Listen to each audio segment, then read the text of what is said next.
किसी भी प्रदेश की सरकार नहीं चाहती कि उसके प्रदेश की जनता उद्योगपतियों के सामने घुट घुट कर जिए, लेकिन चित्तौड़गढ़ जिले में वेदांता समूह के हिंदुस्तान जिंक प्लांट प्रबंधन की मनमानी के चलते न सिर्फ क्षेत्र के लोग परेशान हैं, बल्कि अब तो चित्तौड़गढ़ जिले के लोगों की जान पर भी खतरा मंडराने लगा है।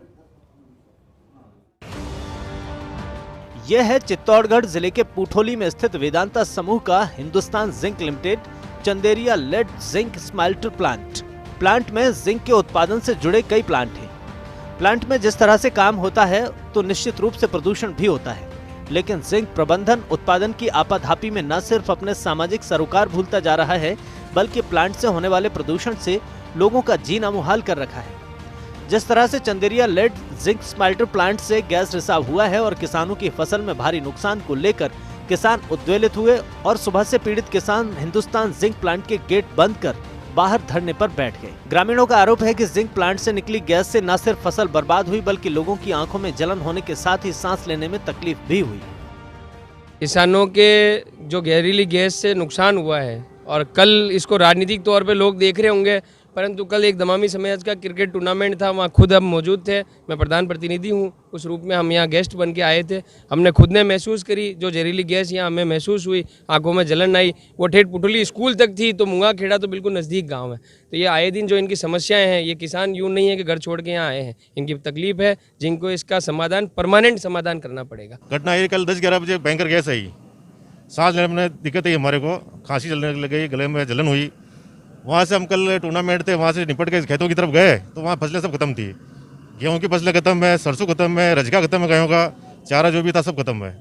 इसका जिनको कुछ कदम उठा के इसकी भरपाई करनी चाहिए और हमारी जो ज़मीन है वर्षों से जो खत्म हो रही है उसका भी मुआवजा दिलाया जाए मेरे को।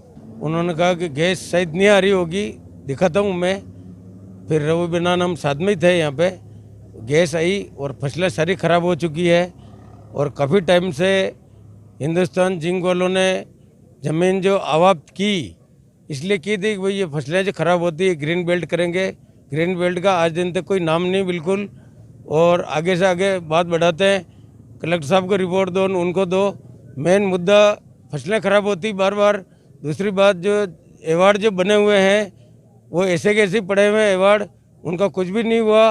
जिंक से सटी हुई ज़मीन है, नहीं तो यहाँ वृक्षारोपण करते हैं ये, और नहीं ये इन्होंने ज़मीन अवाप्त की, ऐसे कैसे छोड़ दी।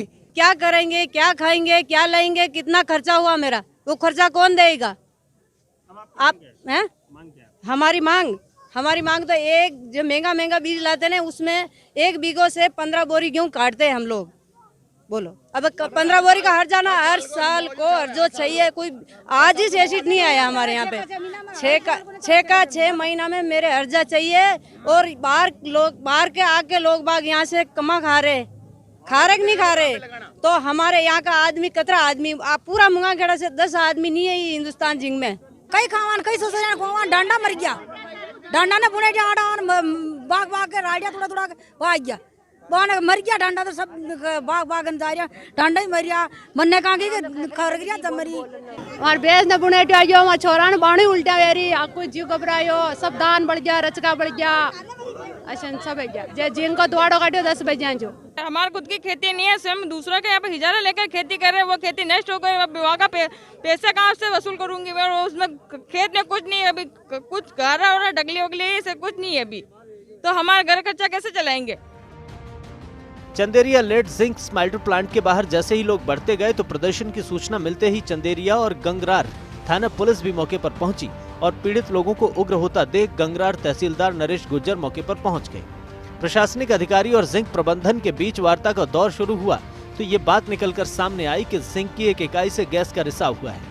गैस रिसाव के बाद प्लांट को बंद कर दिया गया, लेकिन गैस हवा के साथ खेतों तक पहुँच गई और लोगों की फसलें बर्बाद हो गई। जिंक प्रबंधन ने प्रशासन के साथ लिखित में समझौता किया है कि प्रशासन खेतों में फसल खराबी की गिरदावरी कराए और 7 दिन में गिरदावरी की रिपोर्ट आने के बाद जिंक प्रबंधन खराब फसलों का मुआवजा देगा। लेकिन जब जिंक प्रबंधन से इस बाबत बात करनी चाहिए तो देखिए किस तरह जिंक प्रबंधन कुछ भी बोलने से बचता रहा और खुद को बोलने के लिए अधिकृत नहीं होने की बात कहकर निकल गए। मैं बाइट नहीं दे पाऊंगा। नहीं, जैसे प्रकार के आरोप लग रहे हैं, बाइट नहीं दे पाऊंगा। सॉरी विनती नहीं, हाथ जोड़ के विनती है उससे, मैं बाइट नहीं दे पाऊंगा। हमारी तरफ से जो अधिकारी का इसके लिए अधिकृत है वो आपको बैठ दे देंगे, मैं बोल देता हूँ 2 मिनट में अभी आ जाता हूँ। ठीक। गंगरार तहसीलदार नरेश गुर्जर ने जिंक प्रबंधन के हवाले से प्लांट से गैस रिसाव होने की बात स्वीकार की है और कहा कि एक प्लांट से गैस रिसाव हुआ था जिसे बाद में बंद कर दिया गया और गैस हवा के रुख से खेतों तक पहुंच गई, जिससे फसलों में नुकसान हुआ। प्लांट से जो गैस रिसाव की शिकायत आई थी ग्रामीणों की, और इसी को लेके इन्होंने जो प्लांट का जो मेन गेट आप देख रहे हैं बंद कर दिया था। प्रशासन मौके पे पहुंचा और ग्रामीणों की ये डिमांड थी कि उनकी जो फसल खराब हुई है उसका उनको मुआवजा दिया जाए। प्रशासन और जिंक प्रशासन के बीच में बात हुई और बातचीत के दौरान ये समाधान निकाला है कि जो भी जितना नुकसान हुआ है उनको उस हिसाब से मैं गिरदावरी करवा देंगे, प्रशासन गिरदावरी करा देगा 7 दिन में, और 7 दिन के बाद में उनको जितना भी नियत मुआवजा होता है वो मुआवजा इनको किसानों को दे दिया जाएगा। इसी आधार पे किसान मान गए और अपना एजिटेशन आंदोलन बंद करने के लिए तैयार हो चुके हैं। बहरहाल जिस तरह से वेदांता समूह के Hindustan Zinc Limited Chanderia lead zinc smelter plant से गैस रिसाव हुआ है, उससे किसानों का काफी नुकसान हुआ है। फिर भी जिंक प्रबंधन द्वारा पूरे मामले को छिपाने की कोशिश करना और भी ज्यादा घातक है। ऐसे में अब सवाल उठता है कि क्या सरकार इस पूरे मामले की जांच करवाएगी ताकि भविष्य में इस तरह का गैस रिसाव न हो और लोगों की जान खतरे में न पड़े। फर्स्ट इंडिया न्यूज के लिए चित्तौड़गढ़ से पीके अग्रवाल की रिपोर्ट।